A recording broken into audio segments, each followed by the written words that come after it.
After getting something to eat, Cowdy and I spend another couple hours wandering the mall, window shopping and chatting along the way.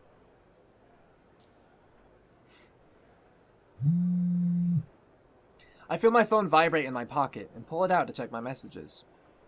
It's Nikki again. Hey, big bro. I decided to work on some desserts today. You and your girlfriend are welcome to come taste test for me. I don't know if that was meant to be teasing or not. Cowdy perks up as I read it. Who's that? Nikki, my sister. She wanted to know if we wanted to try something she made. Something she made? Yeah, she bakes and stuff. She's actually really good. Oh, yeah? What did she make? Dunno. Some kind of dessert. What should I tell her? I can see Cowdy immediately diving into an internal debate. Dessert, huh? With a subtle smirk, I nod. Yeah, she helps out our uncle at his restaurants, and she's been trying to come up with new dessert options for him.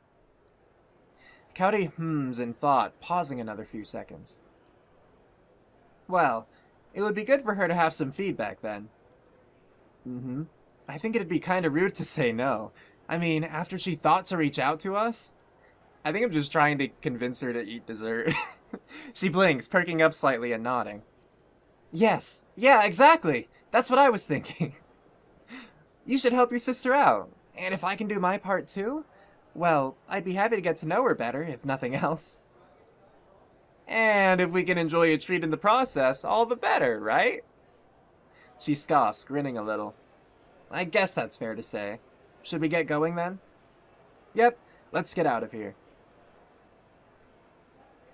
So far, just thoughts real quick. I feel like some of the transitions need to be tweaked a little bit. Like sometimes I thought I saw my name lingering, or it feels like there's a pause before the character changes expressions. So I don't know how simple a fix that is. But just a couple times I've noticed and it's pulled me slightly from the experience. So I'm sure that'll all be polished or smoothed out, made more fluid. I guess you could say that when the game is polished itself, or when this ending is polished, but just my thoughts. After quickly orienting ourselves, we make our way to the exit. As we step into the parking lot, I send Nikki a reply. Hey Nikki, we'll take you up on that. See you soon. With that, I slip my phone back into my pocket, and Cowdy and I return to my bike. I climb on, and she follows after me, scooting up nice and close once more and wrapping her arms around my waist. I glance back at Cowdy to make sure she's ready, then start the engine and head off.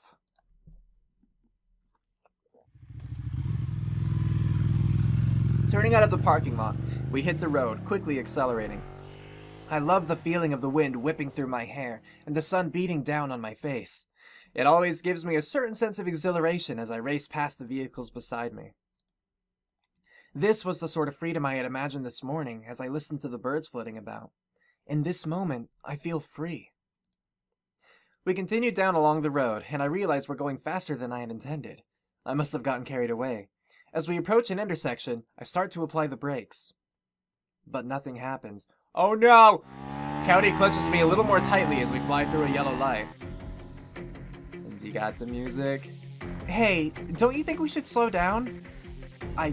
I'm trying. I'm almost at a loss for words as panic begins to rise in my chest. I try the brakes again, but nothing changes. The bike only seems to be getting faster. I cast a quick glance down at the display, then tap on the brake button. Instead, a lock symbol appears across the screen. What the heck? Cowdy suddenly squeezes me tighter. The road! The road! My gaze darts back out to see a car slowing down in front of us. Gritting my teeth, I shoot a glance to the side before swerving into the next lane, narrowly avoiding the other vehicle. What's going on? I don't know, I can't... Nothing's responding! I dare to glance down at the display again and see the numbers only rising. I was almost going twice the speed limit at this point. Can't you override it? No, the manual, the digital, it's all locked up. Okay, just stay focused. We'll think of something.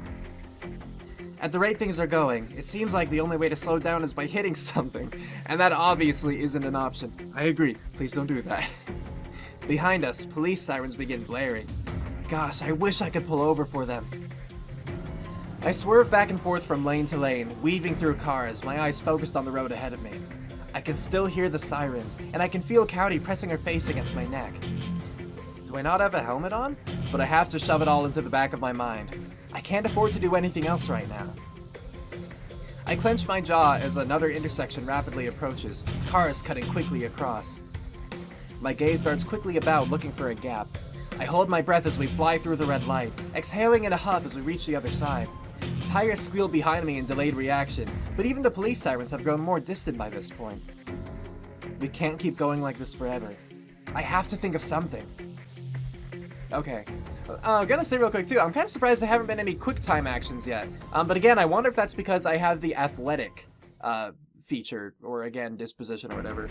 Because there were other times too where like having that like meant that I had a free pass and I didn't have to do those options. Like catching a frisbee, I'm pretty sure was one case. But yeah, jump off. Nope, we're not gonna do that. Use up all the bike's power.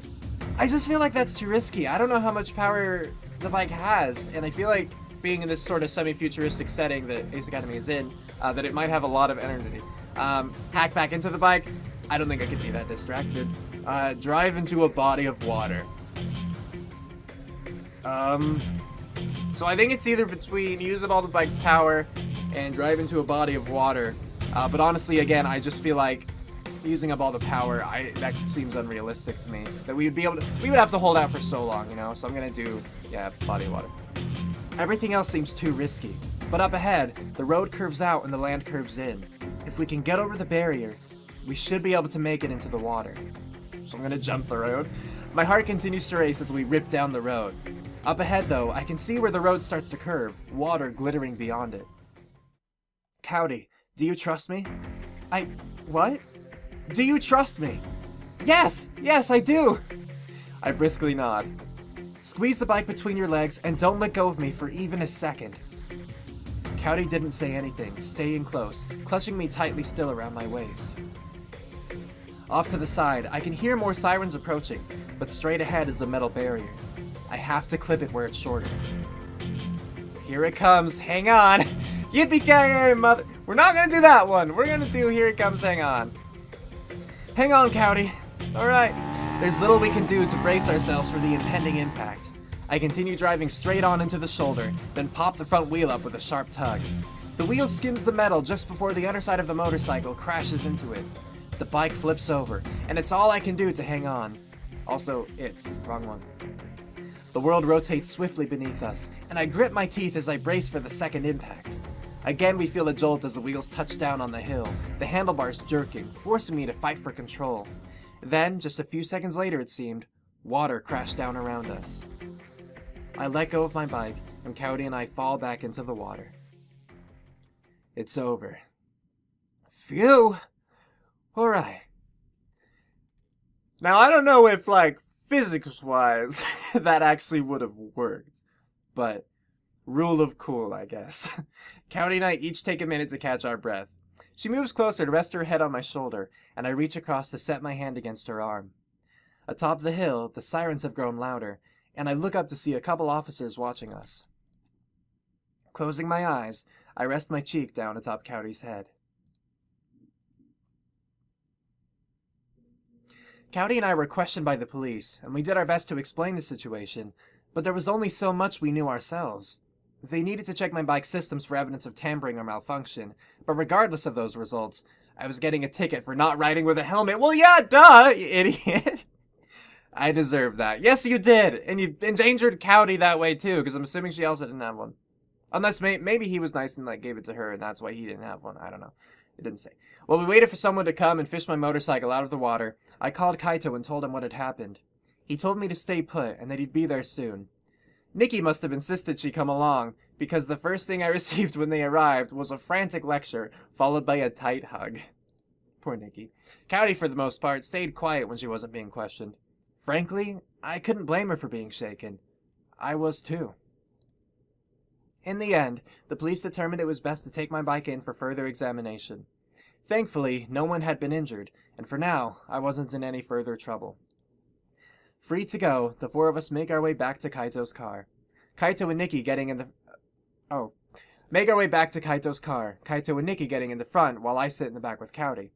After buckling up, she carefully rests against me, and I gently set my hand over hers. We were okay. We were okay, guys. Phew, thank goodness for that.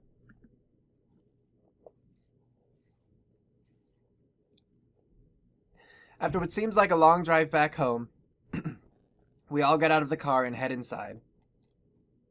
I can just already feel it. Kaito goes off to make some calls, while Cowdy and I take a seat on the couch. Nikki rushes into the kitchen to hurriedly plate us desserts. Nikki sets the plates down in front of us, though it's clear her thoughts are elsewhere.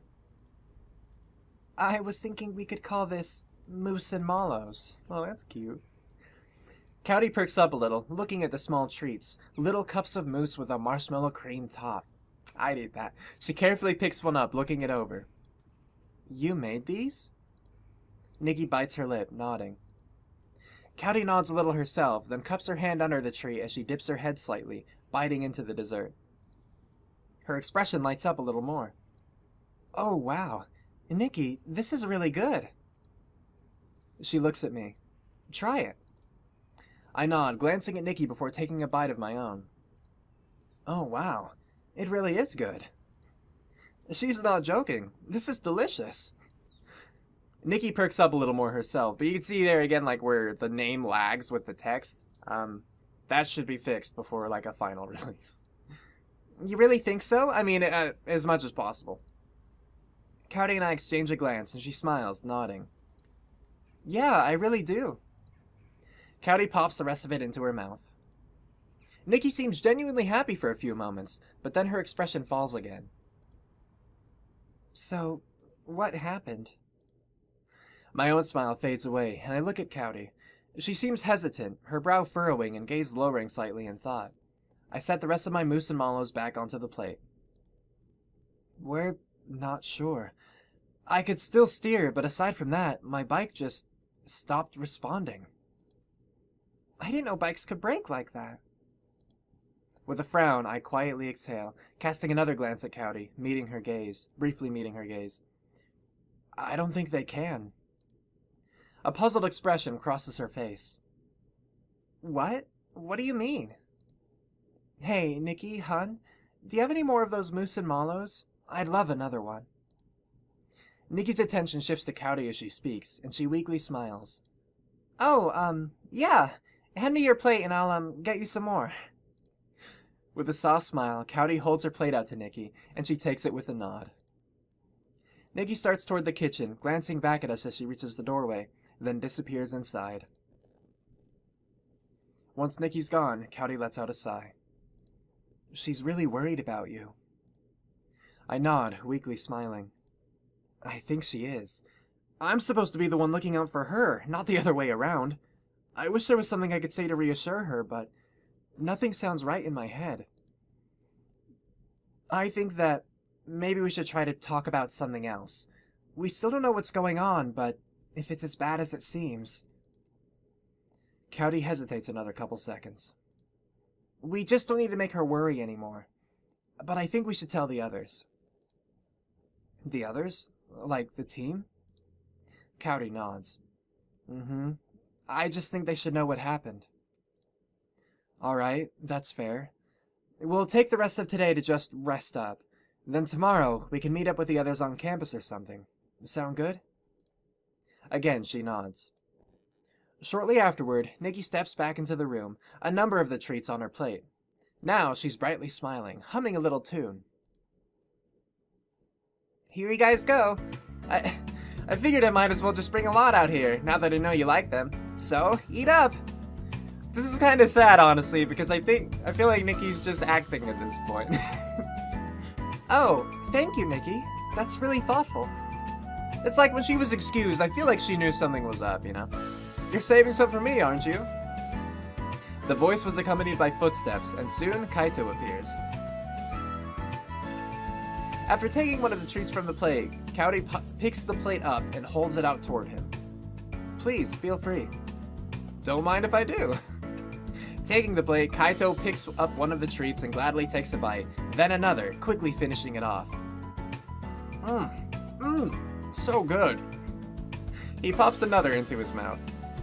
So, I don't know if you were told, but Nikki here, excuse me. Nikki here's been helping at my restaurants. Can't you already tell how well she's doing? And Nikki laughs. You guys, stop it. You're gonna make me blush. The rest of us laugh a little too before Kaito looks to me. So, kiddo, I don't think you ever properly introduced your friend. A quiet giggle escapes Nikki, and she looks at Cowdy. Cowdy stiffens. Friend? You're right, my bad. Kaito, this is Cowdy. She's on my piloting team. Cowdy, this is my Uncle Kaito. Kaito chuckles, nodding a greeting at Cowdy. It's a pleasure to meet you, Cowdy. With a smile, she dips her head slightly in return. The pleasure's mine. Kaito takes a moment, looking between the two of us in mock thought. So, you two are on the same team, huh? I guess someone has to pick up the slack.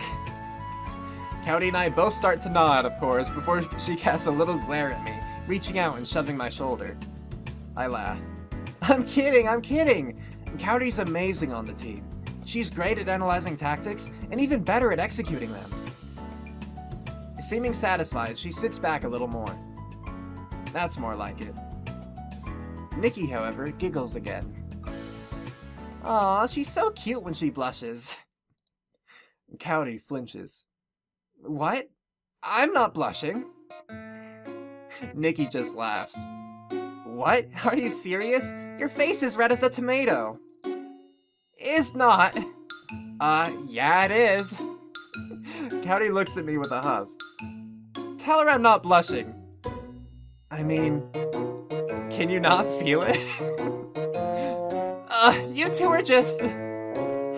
After another laugh, Kaito lets out a long, content breath, shaking his head. Anyway, I was thinking about watching a movie or two. What do you think? Might help pass the time. With the attention off of her, Cowdy seems to relax again. Yeah, I think that could be nice. She looks at me. What do you think? Yes, no, yeah, heck yeah, quality time. With a smile, I nod. Yeah, that sounds fun. Great, I'll get the popcorn. And I'll grab some blankets. With just the two of us in the room, I pause a moment, then reach out and wrap an arm around Cowdy's shoulders, pulling her in a little closer. How are you feeling? She lets out a soft breath, snuggling more closely against me herself. Better. Not 100%, but definitely better. I nod before kissing the top of her head. I can't imagine how scary that whole thing must have been for you. I'm really sorry. She quietly exhales, gently shaking her head against my shoulder. It wasn't your fault. You did the best you could with the situation, and no one got hurt. I just hate to think that someone might have actually tried to... Cowdy trails off into silence. Reaching out, I set my hand beneath her chin, carefully tilting her head back before leaning in to kiss her. Our eyes close, and our lips motion gently together for a few moments before I slowly pull away. We still don't know what happened, but if it was something malicious, we'll figure it out. And if something like this happens again, then we'll get through that too. With a brief chuckle, I gently brush her bangs back. And hey, maybe next time you'll save me. She softly scoffs, shaking her head before giving me a quick peck on the lips. Then she presses her face against my neck. Let's hope it doesn't come to that. I agree. A few seconds later, a blanket plops down over our heads. Alright, get comfy, you two. After a breath of a chuckle, I kiss the top of Cowdy's head one more time before pulling the blanket down over us, getting us nice and cozied up. Kaito comes in shortly afterward with a couple bowls of popcorn, and we all settle in to watch some movies together. Yay. When it gets dark like this, I almost expect happy, peaceful, sleepy time music. You know what I mean? Like from Crystalline. But of course, I don't think they had anything like that until Crystalline, so it would be weird to introduce it at this point. By the time we finished with the movies and our dinner, it's dark outside. As the day had grown later, I cast more frequent glances at Cowdy to see if she was going to bring up going home, but she never did. Kaito seemed aware of it too.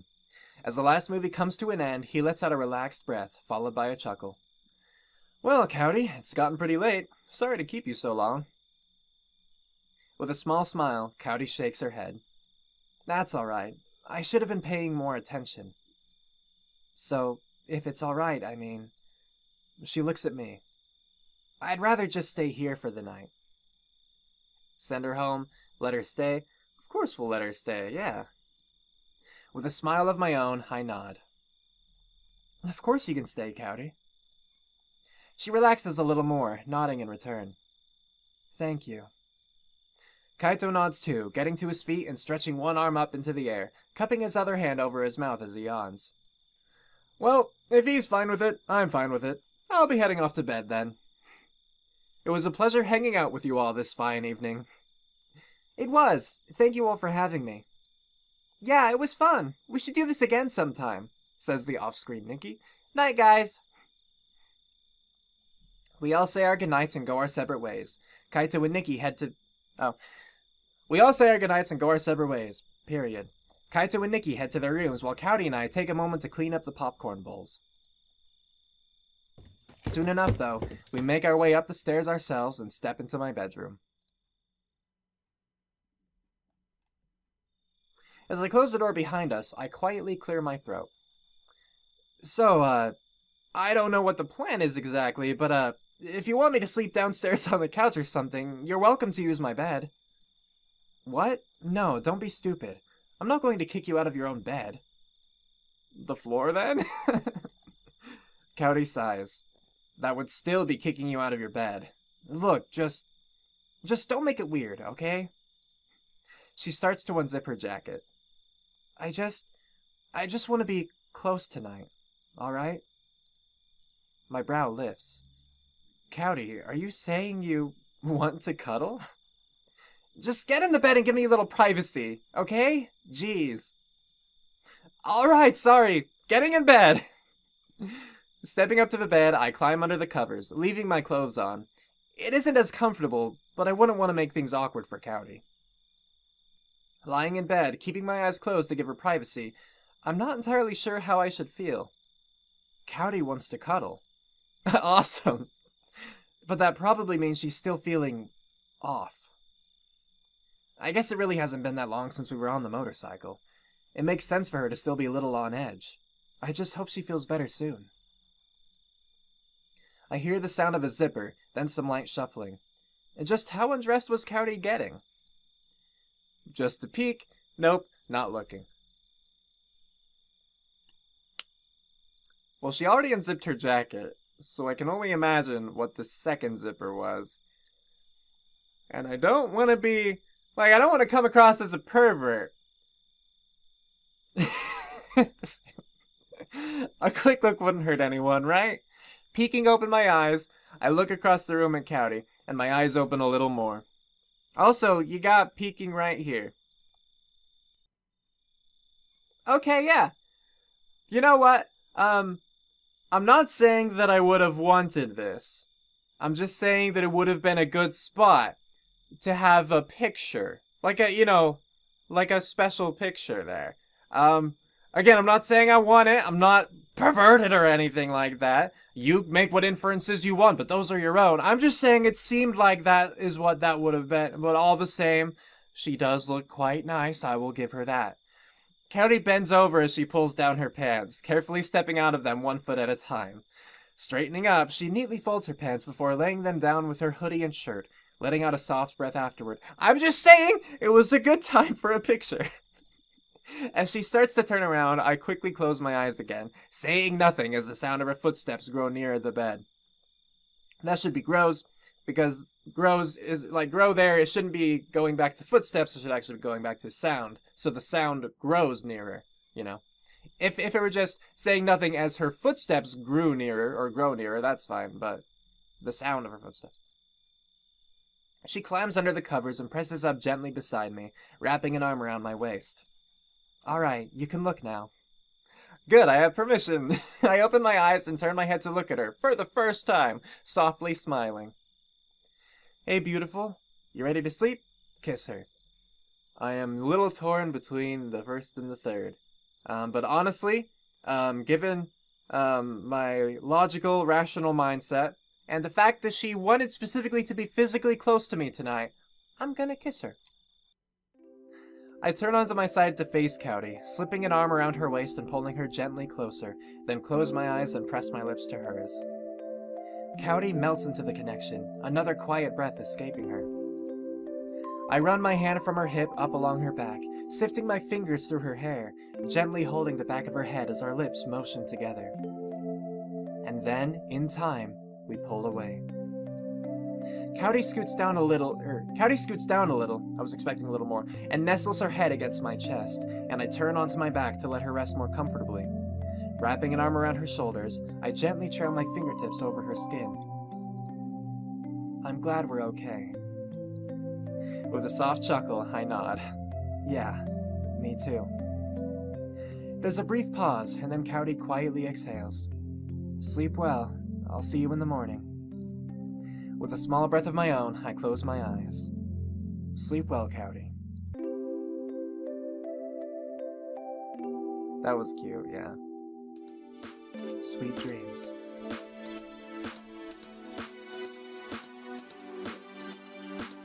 Also, that makes me think of Cowdy After Story a little bit more, too. Which I think is good. Cue outro, go!